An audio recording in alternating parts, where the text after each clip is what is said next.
Good morning दोस्तों, आप सब कैसे हैं। आप सबकी पढ़ाई अच्छे से चल रही होगी। आज का हमारा टॉपिक है types of democracy. Types of democracy यानी लोकतंत्र के विश्व में कितने प्रकार होते हैं। टाइप्स ऑफ डेमोक्रेसी है तो डेमोक्रेसी के कितने प्रकार होते हैं आज हम उसको समझेंगे। देखिए, मैं इसको लिख दिया हूँ, लोकतंत्र के प्रकार टाइप्स ऑफ डेमोक्रेसी। तो 3 प्रकारों में बांटा गया है। पहला प्रकार है जनता और शासन के संपर्क के आधार पर। जनता और शासन के संपर्क के आधार पे है प्रत्यक्ष लोकतंत्र है और अप्रत्यक्ष लोकतंत्र है। विचारधारा के आधार पर अगर लोकतंत्र को बांटा जाए, ठीक, तो ये है उदारवादी लोकतंत्र और समाजवादी लोकतंत्र। कौन कौन सा है? उदारवादी लोकतंत्र और समाजवादी लोकतंत्र।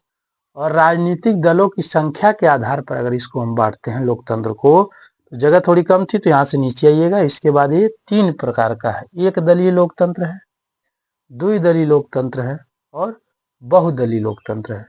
एक दलीय लोकतंत्र है, द्विदलीय लोकतंत्र है और बहुदलीय लोकतंत्र है।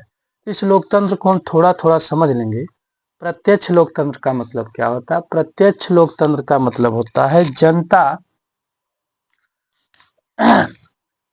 जनता स्वयं उपस्थित होकर निर्णय करती है। जनता स्वयं उपस्थित होकर होकर निर्णय करती है। जनता स्वयं उपस्थित होकर निर्णय करती है। तो ऐसा उदाहरण यूनान देश में देखने को मिलता है। ऐसा उदाहरण पूर्व के यूनान देश में देखने को मिलता है, जहाँ पर अगर कोई भी निर्णय लेना होता था, कोई भी चुनाव करना होता था, तो जनता एकत्रित होकर के निर्णय लेती थी, चुनाव करती थी। लेकिन वर्तमान समय में जनसंख्या बढ़ गई और जनसंख्या इतनी ज़्यादा बढ़ गई कि अगर किसी भी निर्णय के लिए हम सारी जनसंख्या को इकट्ठा नहीं कर सकते हैं, तो वर्तमान समय में प्रत्यक्ष लोकतंत्र का महत्व नहीं रह गया है।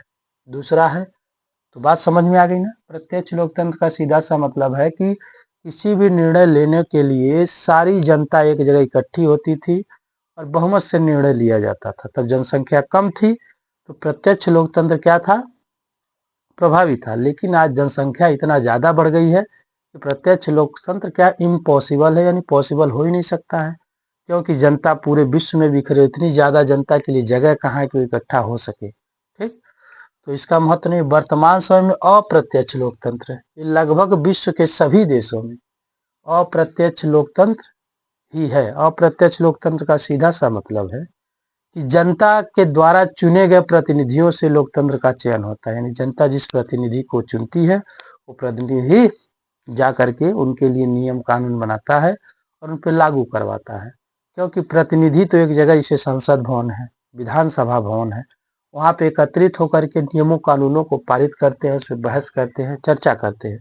तो वर्तमान समय में विश्व के सभी देशों में अप्रत्यक्ष लोकतंत्र यानी इनडायरेक्ट डेमोक्रेसी और डायरेक्ट डेमोक्रेसी है। ठीक, अप्रत्यक्ष लोकतंत्र प्रभावी है।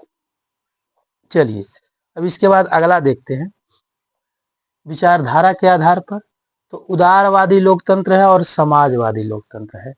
तो विश्व के लगभग बहुत सारे देश उदारवादी लोकतंत्र ही है। उदारवादी लोकतंत्र में क्या होता है? व्यक्ति तथा उसकी स्वतंत्रता को महत्व दिया जाता है। उदारवादी लोकतंत्र में व्यक्ति और उसकी स्वतंत्रता को महत्व दिया जाता है। उदाहरण के लिए आप ले सकते हैं यूएसए, उदाहरण के लिए आप ले सकते हैं ब्रिटेन। व्यक्ति और उसकी स्वतंत्रता को महत्व दिया जाता है।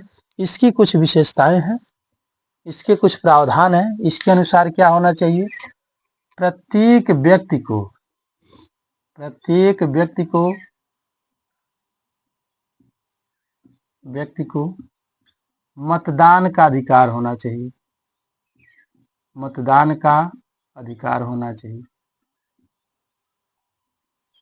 प्रत्येक व्यक्ति को क्या होना चाहिए? मतदान का अधिकार होना चाहिए। इसमें एक से अधिक राजनीतिक दलों के उम्मीदवारों की भागीदारी होनी चाहिए। अगला क्या है? एक से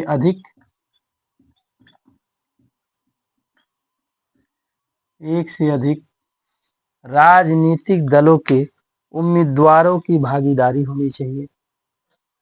एक से अधिक राजनीतिक दलों के उम्मीदवारों की भागीदारी होनी चाहिए।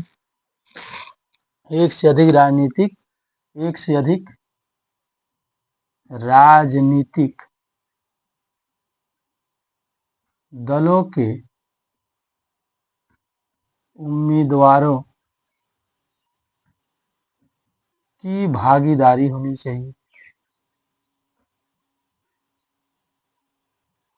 भागीदारी, एक से अधिक दलों के उम्मीदवारों की भागीदारी होनी चाहिए और निश्चित समय अंतराल पर निष्पक्ष चुनाव होने चाहिए। निश्चित समय अंतराल पर, यानी निश्चित समय अंतराल पर, निश्चित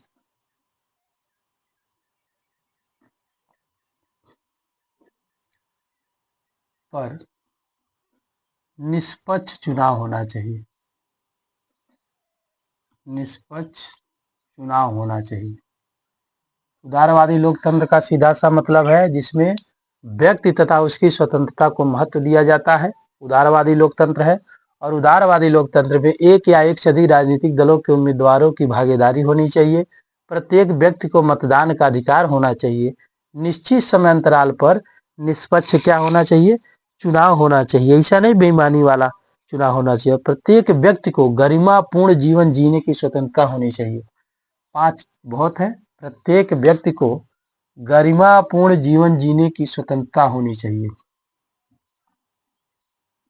प्रत्येक व्यक्ति को गरिमापूर्ण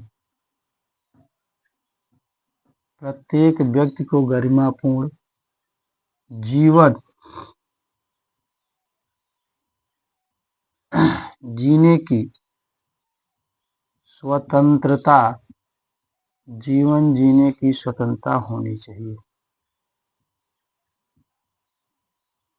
चलिए, 5 टॉपिक बहुत है आपके लिए। उदारवादी लोकतंत्र क्या होता है? उदारवादी लोकतंत्र में व्यक्ति तथा उसकी स्वतंत्रता को महत्व दिया जाता है, यानी प्रत्येक व्यक्ति व्यक्तिवाद चलता है, यानी व्यक्ति को ज्यादा महत्व दिया जाता है, किसी राजा या किसी बड़े आदमी को नहीं, बस व्यक्ति मान के चलते हैं। और इसकी क्या क्या विशेषता होनी चाहिए? निश्चित समय अंतराल पर निष्पक्ष चुनाव होना चाहिए। प्रत्येक व्यक्ति को मतदान का अधिकार होना चाहिए। एक से अधिक राजनीतिक दलों के उम्मीदवारों की भागीदारी होनी चाहिए, यानी उसके पास डाइवर्सिटी ज्यादा होनी चाहिए। तो किस उम्मीदवार को चुनाव में विजयी बनाएगा। ठीक, उसके बाद में है व्यक्ति तथा उसकी स्वतंत्रता होनी चाहिए। फिर प्रत्येक व्यक्ति को गरिमापूर्ण जीवन जीने की स्वतंत्रता होनी चाहिए। सारे चीजों में से जो समाजवादी लोकतंत्र है, बस ये थोड़ा सा और इसमें मांग करता है कि थोड़ी कुछ और चीजें उसमें जोड़ दी जाए। जैसे समाजवादी लोकतंत्र में क्या होता है? ये कहता है समाज में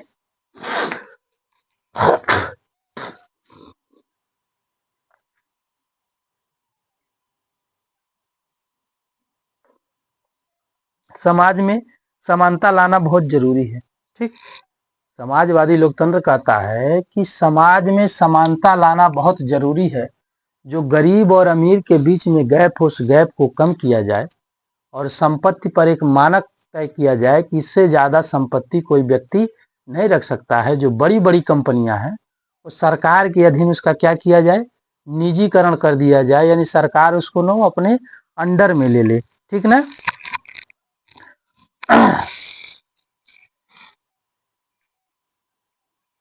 और समाजवाद की पहली विचारधारा, यानी प्रत्येक व्यक्ति को रोजगार मिलना चाहिए। प्रत्येक व्यक्ति को क्या मिलना चाहिए? रोजगार मिलना चाहिए। अगर रोजगार नहीं मिलता है तो कम से कम गुजारा भत्ता चाहिए। रोजगार मिलना चाहिए। रोजगार मिलना चाहिए। रोजगार नहीं मिलता है तो गुजारा भत्ता मिलना चाहिए। गुजारा भत्ता। ठीक, और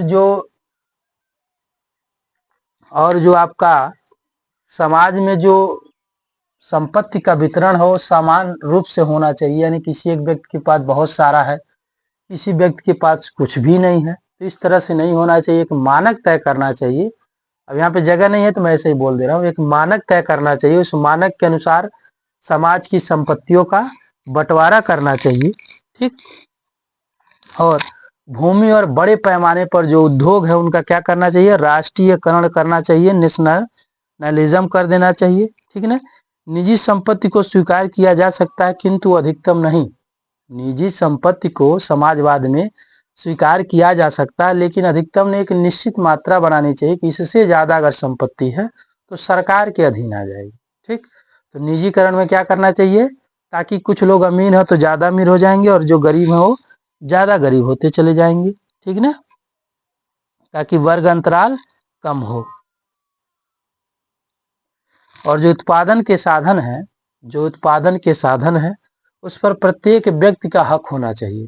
जो उत्पादन का साधन है, जो उत्पादन हो रहा है उस पर प्रत्येक व्यक्ति का हक होना चाहिए। चलिए इतना ही। तो समाजवादी लोकतंत्र में क्या होना चाहिए, यानी जो संपत्तियां हैं बस सीधे से समझिए, समाजवादी लोकतंत्र का मतलब जो संपत्तियां हैं उसका पूरे समाज में बंटवारा इस तरह से होना चाहिए ताकि समाज का जो वर्ग अंतराल हो कम हो जाए।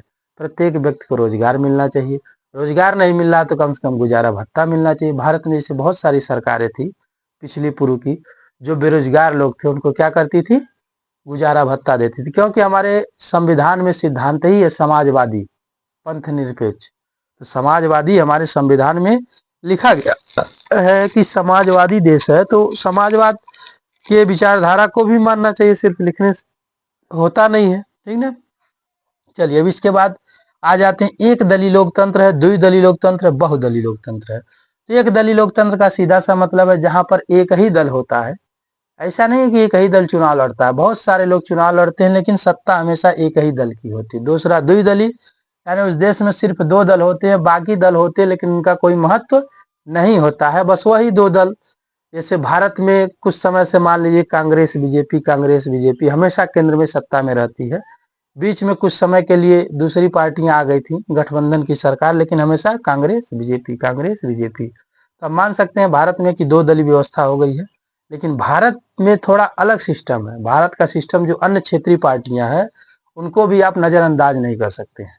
तो उसको हम ले लेते हैं बहुदलीय लोकतंत्र। बहुदलीय लोकतंत्र जिसमें एक से अधिक दल होते हैं और सभी दलों का अपना अपना महत्व होता है। जैसे वर्तमान समय की भारत सरकार को ले लीजिए, एक दल ही नहीं बहुत सारे दलों को मिला करके सरकार चल रही है। क्यों? क्योंकि सभी दलों का महत्व है, चाहे वो छोटा दल हो, चाहे कोई दो सांसद हो, का एक सांसद हो, 10 हो, 5 हो, 2 हो, 3 हो, सबको मिला करके सरकार चलाई जा रही। तो बहुदलीय व्यवस्था में सभी दलों का बराबर महत्व रहता है, किसी भी दल को आप नजरअंदाज नहीं कर सकते हैं। तो आपको क्या समझ में आया, एक दलीय इसमें एक ही दल होता है, द्विदलीय इसमें दो दल होते हैं, दो से अधिक भी दल होते हैं लेकिन उनका महत्व नहीं होता है।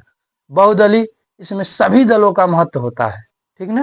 किसी भी दल को आप क्या कर सकते हैं, नजरअंदाज नहीं कर सकते हैं। चलिए आज के लिए इतना ही, बहुत बहुत धन्यवाद आपका।